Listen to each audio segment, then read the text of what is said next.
Hello student, here we start our chapter 3 from your class 11 biology kingdom planting. You can study earlier that there is a many kingdom. So if we divided our species, so we have to divide it into class, species, genera. So if we first divided a plantae, then there is various multicellular organisms in which protista, eubacteria, archibacteria, fungi, animalia, and plantae. So here we study about plantae. In this plant kingdom, there is two type of plant.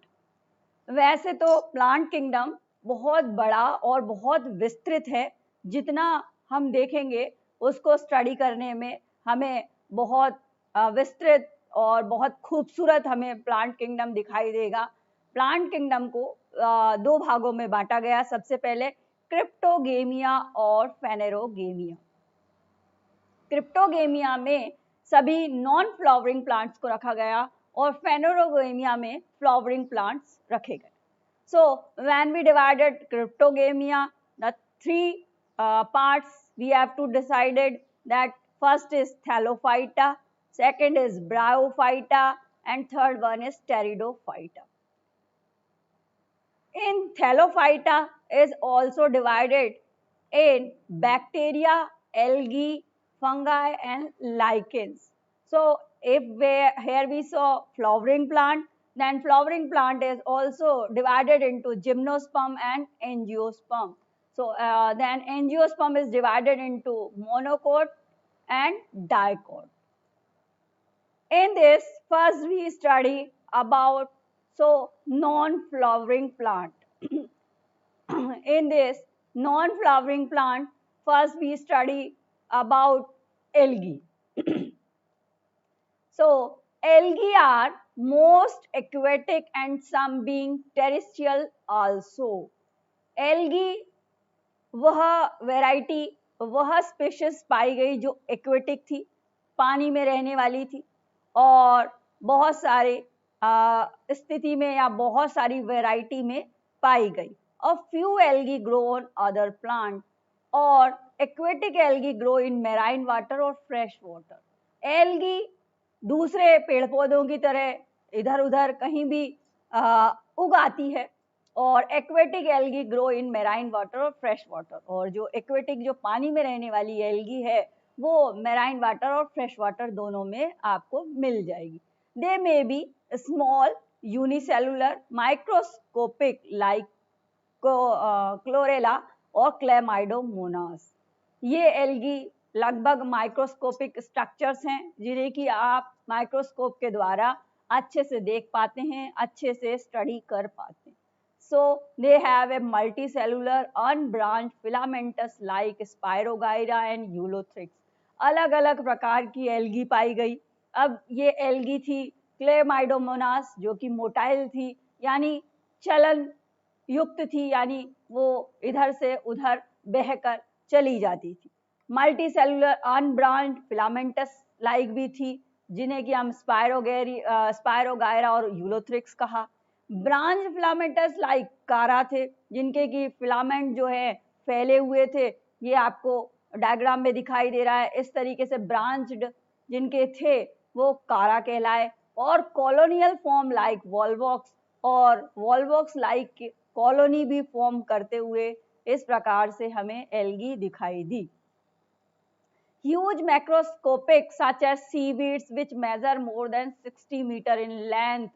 सारगेसम जो है कम से कम ऐसा seaweed पाया गया जो कि 60 metre अपनी length में था।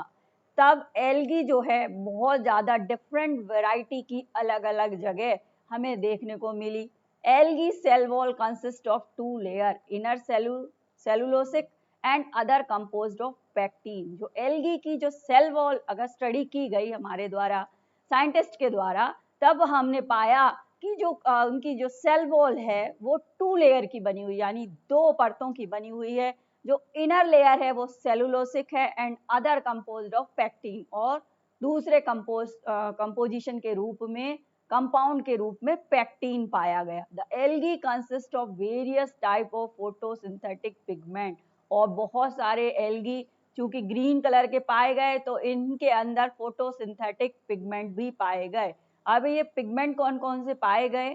क्लोरोफिल ए, कैरोटीनॉइड्स और फाइकोबिलिन्स, इस प्रकार के पिगमेंट्स पाए गए जो कि आपके ऑब्जेक्टिव टाइप क्वेश्चंस में आ जाते हैं, तब आप इन्हें ध्यान दें।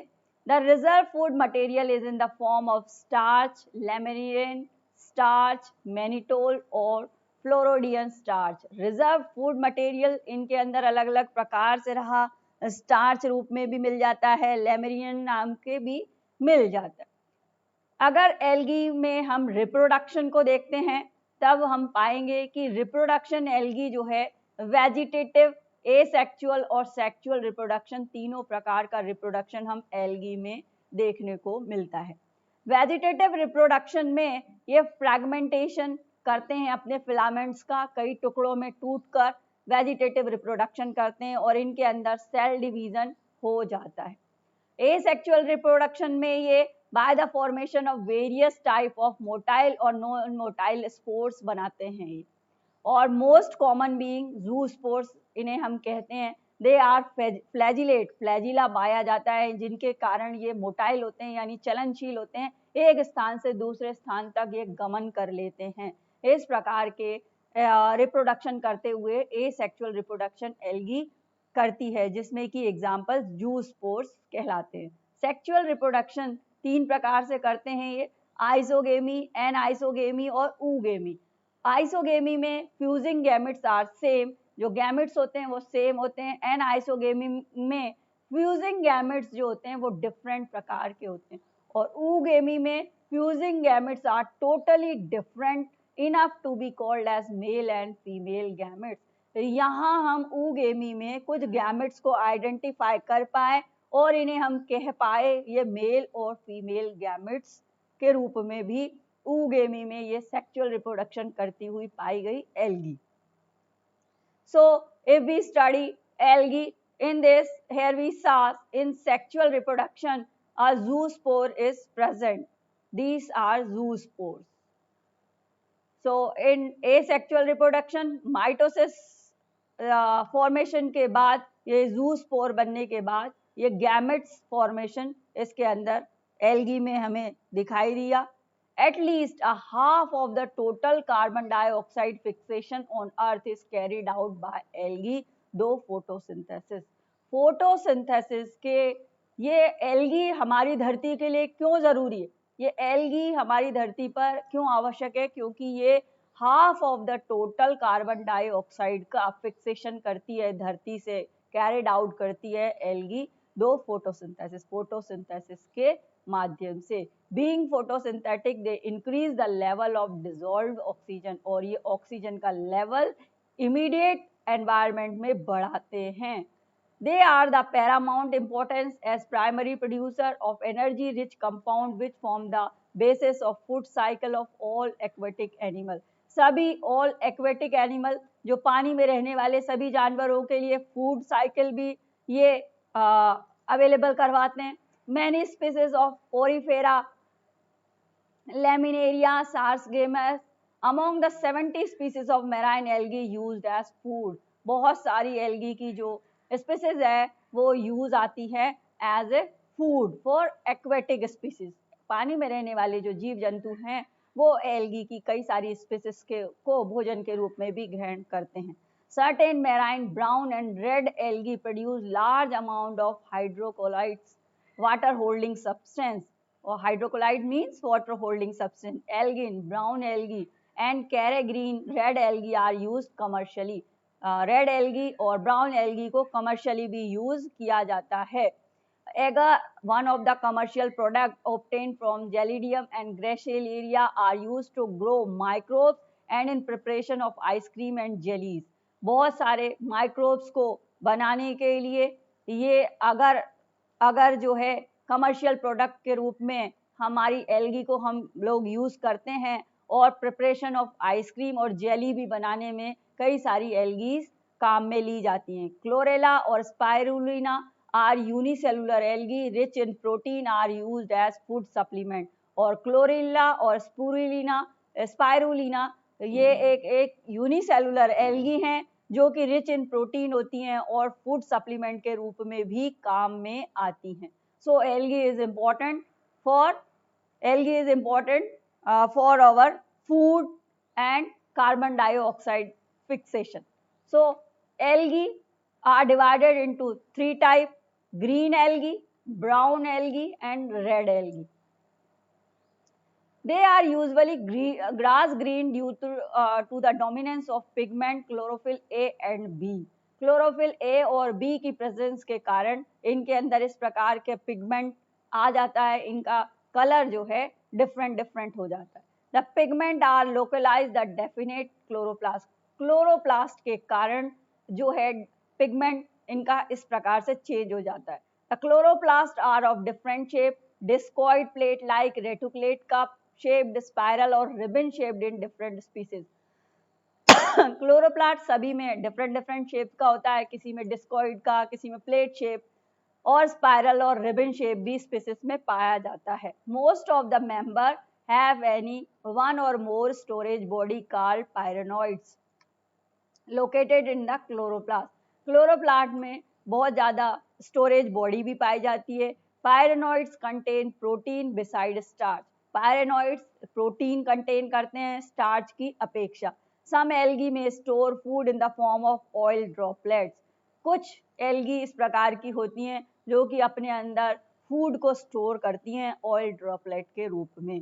Green algae usually as a rigid cell wall made an inner layer of cellulose and other layer of pectose। Pectose और inner layer of cellulose का भी green algae rigid cell wall के रूप में बनाती हैं। Vegetative reproduction usually take places by fragmentation. जैसा कि हमने पढ़ा, इस एल्गी के अंदर वेजिटेटिव रिप्रोडक्शन फ्रैगमेंटेशन के द्वारा भी होता है। एसेक्सुअल रिप्रोडक्शन ये फ्लैजिलेट जूस स्पोर के द्वारा करते हैं और प्रोड्यूस करते हैं जूस स्पोरेंजिया।